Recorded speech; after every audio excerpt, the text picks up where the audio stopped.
Добро вечер. Добре дојдовте во уште едно издание на емисијата на Кафе Муабет. Вечерва на Кафе Муабет, повторно во пицерија Палма, но овој пат со различни гости. А тоа се бившите фудбалери од нашиот фудбалски клуб Брегалница. Миле Стојановски, уште наречен Селтик, и Кирчо Ивановски, Калцо. Добро вечер. Добро вечер. Овде сме за да се подсетиме на едно време кога Брегалница доста добро играше, а за сето тоа вечерва сте вие овде за да не подсетите и да ги подсетиме нашите гледачи како тогаш функционираше Брегалница и така натаму. Кажете ми најпрво за вашите почетоци, како вие започнавте и како тогаш беше рангирана Брегалница. Уште еднаш добро вечер, поздрав до вас, до вашата телевизија Д1 и до сите гледачи на Делчево. Јас мојата кариера ја почнав некаде 1977, тогаш почнав во подмладокот на ФК Брегалница. Значи, во тоа време Брегалница имаше 4 екипи, тоа беа сениорите, подмладокот, пионери и кадети.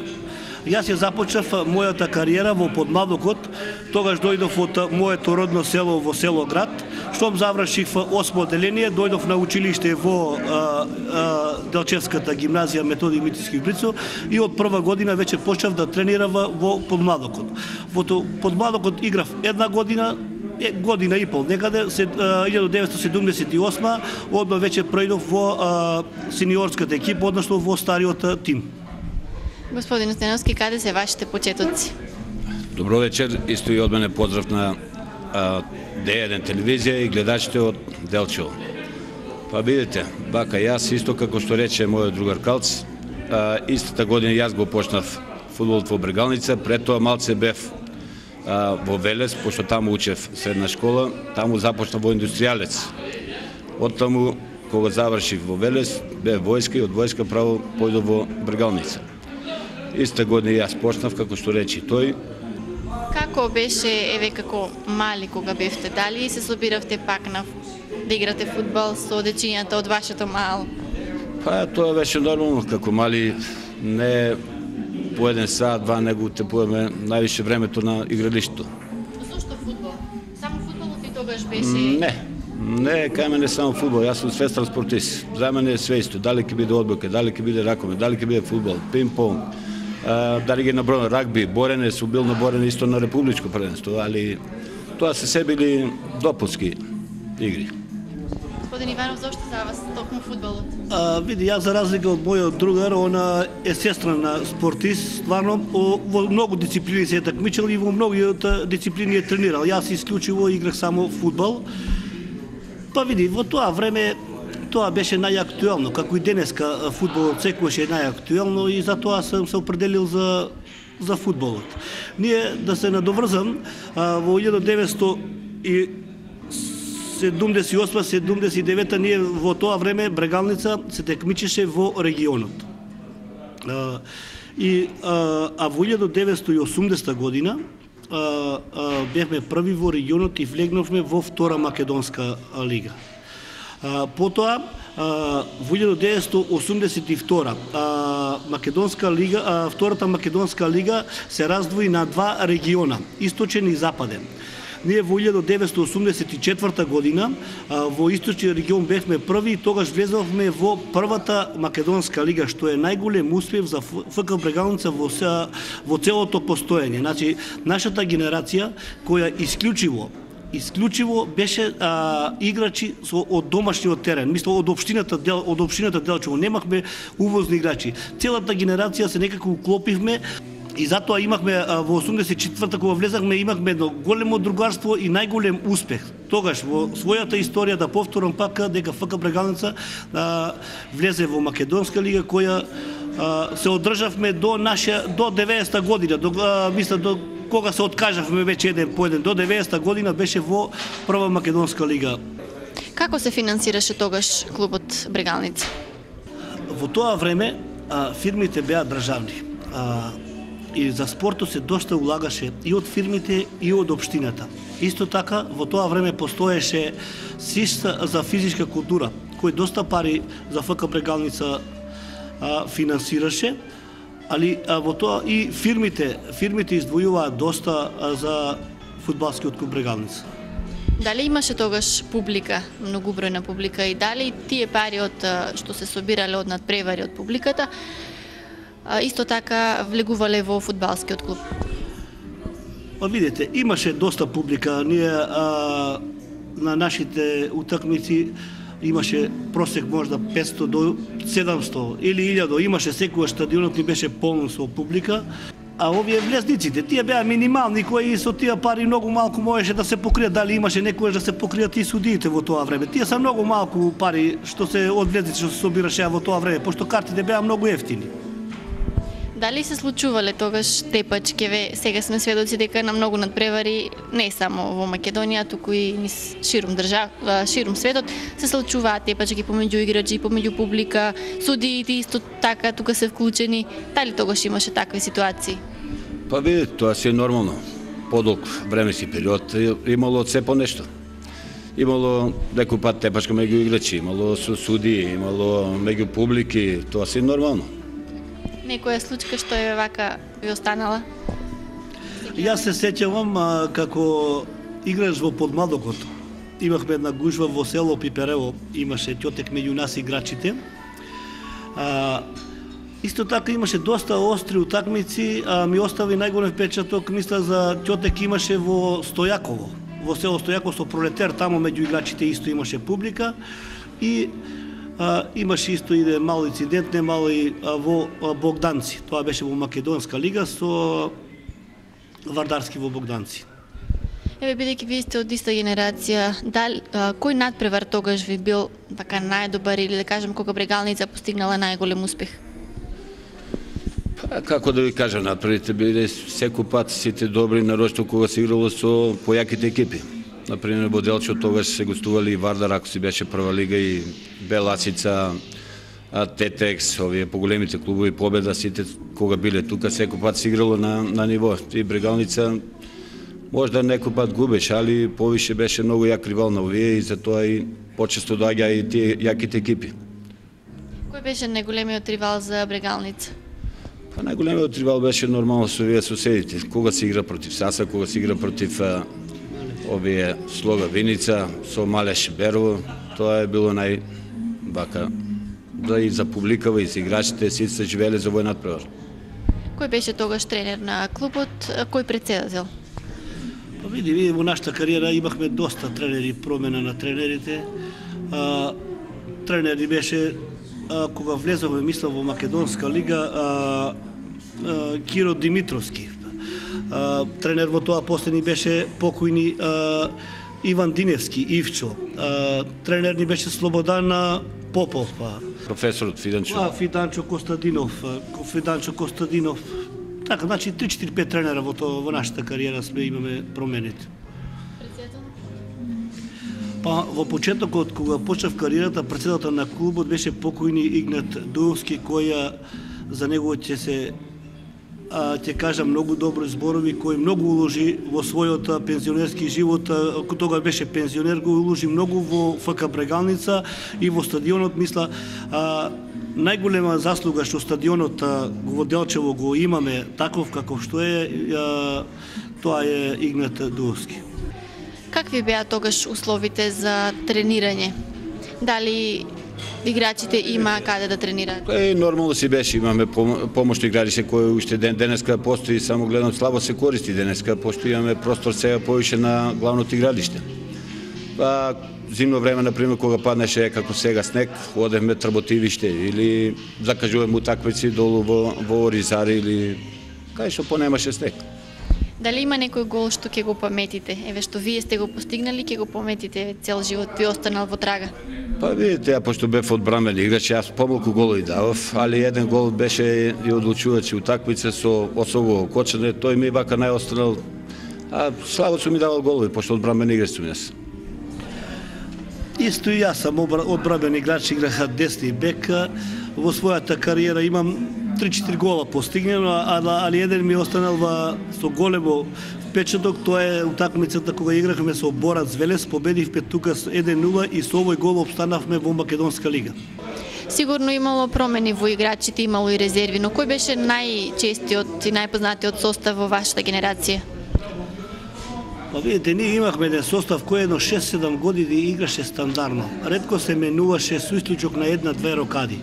Тоа беше составот. На голот ни беше покојни денеска Фиданчо Стојменовски, со број 2 јас играв Кирчо Иванов, со број 3 мојот другар Миле Стојановски, со број 4 Телетански Фиданчо, со број 5 Стојковски Љупчо, со број 6 Ангеловски Пајо, он ни беше и капитен на екипата, со број 7 на Зоран Христов, со број 8 Звонко Лазаревски, со број 9 Петруш Попов, со број 10 Трајче Илиевски и со број 11 Миле Стојменовски, а тука беше во составот исто и Љупчо Арсов,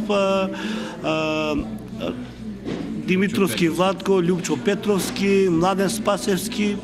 Од прилика овој состав се врше се измени, значи едно 13 играчи кои стандардно имаше и замени, значи овие 13 играчи беа секогаш во составот.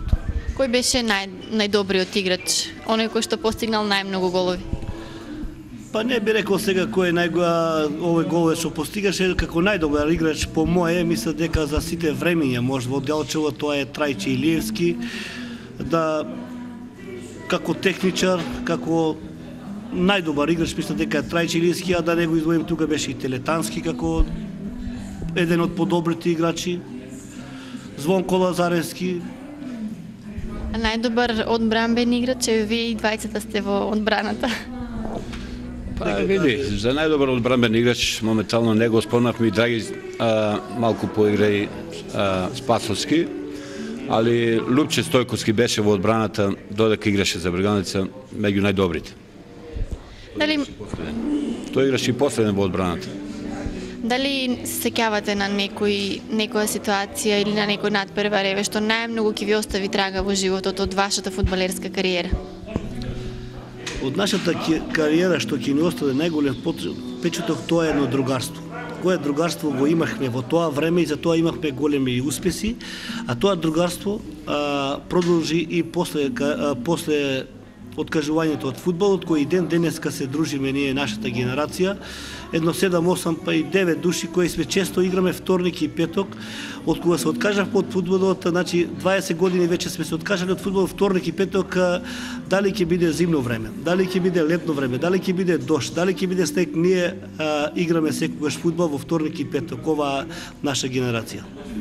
Дали тогаш имало некој надпревар кога стадионот бил со најмногу публика? Па добро, и мојот другар кажа, со Вардар секогаш сме имали, кога играме пријателски утакмици, со Вардар имало секогаш најголема публика, највеќе публика, а исто кога играхме во Македонска лига, кога доваѓаше Атетекс, кога доваѓаше Работнички, кога доваѓаше Беласица, Вардарски, имавме тогаш 1500 гледачи, а тогаш се сеќавам на овие 3-4 утакмици со Беласица. Ја победивме, Беласица беше во најјакиот состав тогаш што играше, ги победивме 4-1, а Работнички ги победивме исто така 4-1.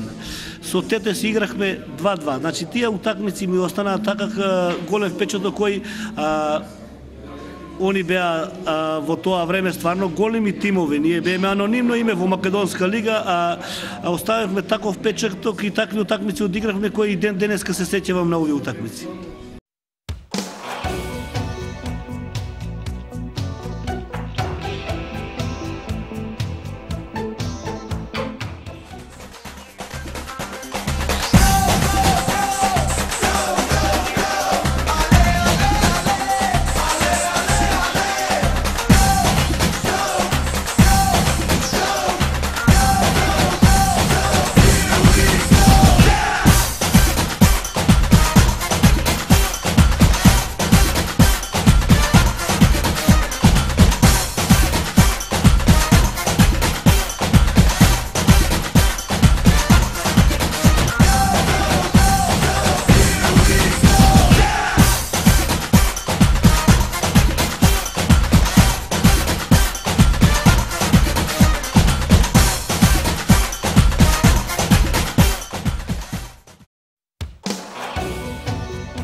Тогаш на Брегалница има навивачка група која што се вика Рами. Дали и тогаш така се викаше или пак немало некое име на навивачка група? Па видите, тогаш за наше време овие арамиите сега што е добри, тоа е добро сега што ова навивачка група. Тогаш едноставно сите навиваше. Тогаш Брегалница не беше на домашен терен, ако не да е 4 гола, публиката не е задоволна, како сега да чека 1-0 или 2-0. Тогаш најмалку со 4-0, ако не биде утакмицата, не се задоволни публиката. И така да целата публика навивала за Брегалница тогаш. И тогаш многу голове паѓаше. По 4-5 гола на утакмица имало од наша страна. Иако приме 1-2, тоа е фактички рака и пол. Од вашата генерација, дали некој играч продолжил понатаму во некој друг фудбалски клуб? Мислам, се сеќавам Стојковски беше во Вардар, дали беше потоа во Раднички Ниш, не во Вардар. Во Вардар отиде, Миле Стојменовски беше во Прилепска Победа, Теретански играше во Саса, се врати од Саса во Брегалница Делчево. Други ми се останавме сите верни на Брегалница, не сме биле во други тимови. Кога заврши вашата фудбалска кариера? Кога престанавте и зошто, поради која причина? Дали годините или пак некоја причина имал? Јас завршив во 1990 година. Може не бех толку стар, али се осеќав дека ми е доста со фудбалот, да дојдоа нови генерации, млади генерации кои требаше да и се преостапи местото и сум задоволен од мојата кариера, 13 години стандардно во ФК Брегалница, сум задоволен и мисля дека на време се повлечов, па веќе тогаш почнав и со работа, образки и затоа го и напуштивме фудбалот. Па јас, како што каже Калци, јас напушти неде околу 92-93 година, па после малку бев тренер, бев малку судија, така да ги пробав сите маџи од фудбалот што се вели, и после си наставив на денешно место, вторник, петок, на игралишто во Ванчо Прке. Што се случи потоа со Брегалница, после вашата генерација? Па видите, и после нашата генерација, Брегалница пак си е Брегалница, како идеше се потешко се справува со проблеми. Проблеми едно по едно, гледате сега до кај дојде, да биде тешко и да остане клубот. Ако се смогнат сили од ова општината кога преземе клубот, ќе остане, инаку тешко ќе биде. Во каква состојба е сега клубот? Виде, денеска е жалошно за Брегалница, али и некако наоѓам оправдание, види, пошто има веќе денеска се сите приватни фирми. Пошто јас сум приватни собственик, знам како се печалат парите и многу тешко веќе и од приватните бизнисмени може да издвојат за ФК Брегалница. А пошто бех и во општината, знам колку и општината има пари, и општината многу тешко може да издвојува пари и жалосно е, ние имаме многу млади деца, многу добри играчи, многу посебно оваа генерација гледам има многу добри деца за фудбал, али тоа е тоа. Не најде за сходно владата да најде некаков начин за финансирање на фудбалот, не само за Брегалница, општо за целиот спорт во Македонија, например, за да се нафати некој бизнисмен да го финансира Брегалница, да ја финансира, значи мора да биде ослободен од некои давачки, за да може да ги издвои парите да го финансира фудбалскиот клуб Брегалница. Фудбалскиот клуб Брегалница играше и во првата лига, ако не се лажам 2002-2003 година, значи тоа не е во вашата генерација, но сепак е успех за Брегалница. Дали ова е за Брегалница најголемиот успех? Да не бидам погрешно сватен. Јас кажав за нашата генерација дека ние 1984 година вледовме во прва македонска лига, тога беше на ниво на држава на Југославија. Сега Брегалница во својата историја го постигна најголемиот успех, значи кога влегне во првата македонска лига, тоа е во 2002-2003 година, мисля 2002 година, да, играше 2 години во прва лига. Кои се фудбалските бои на Брегалница? Кои беа тогаш, кои се сега? Па ја од кога знам, мисли и ние нашата генерација и претходните генерации Брегалница играше со блава боја. А кога влезе веќе во прва македонска лига, тога ги смени обојето црвена, жолта, али мисля дека и ден денеска кога навиваше нашите гледачи навиваше со плави. Тоа добро се сеќавам и мисля плавата боја и на Брегалница треба да остане повторно пак да се врати плавата боја во ФК Брегалница. Што мислите, зошто тогаш Брегалница имаше повеќе публика, а сега кога се одигруваат некои надпревари, има многу помалку? Па видите, тогаш малку и животот беше подобар, стандардот беше подобар, луѓето работеа сите во фабрики, подобри примања имаше, така да недело кога доеше беше ден за фудбалот. Славе беше на игралишто горе, да ти кеф да гледаш. А сега гледате и самите, полека фабриките стегнуваат од сегде, плати слаби, екзистенција слаби на луѓето, затоа највише и нема спортот. И самите фудбалери затоа су у тешка криза. И јас ви благодарам многу за вечерашното гостување во нашата емисија. Дали има нешто што би им порачале на сегашните млади фудбалери? Благодариме и на вас, на младите ќе кажам да спортуваат што може повеќе и само да спортуваат. Тоа е од мене благословот за сите млади. Па што би ми порачал? Исто еве сега ме радува ја направила полека оваа салата. Ако биде како што треба да биде за градот, да не биде како старава сала што направија, тогаш ќе се развие, ја мисля, спортот уште повеќе во Делчево. И треба, како што рече другиот Микалц, да се тренираат децата, сега стварно проблеми има со се и наплати, сегде има, тоа е сегде и ние во фабриките така е. Да не желат многу за парите, подобро да се тренираат, за здравето е добро. Јас ви благодарам уште еднаш и ви посакувам успех во вашата работа. Ова беше се за оваа денешна емисија на Кафе Муабет. До наредната недела, довидување.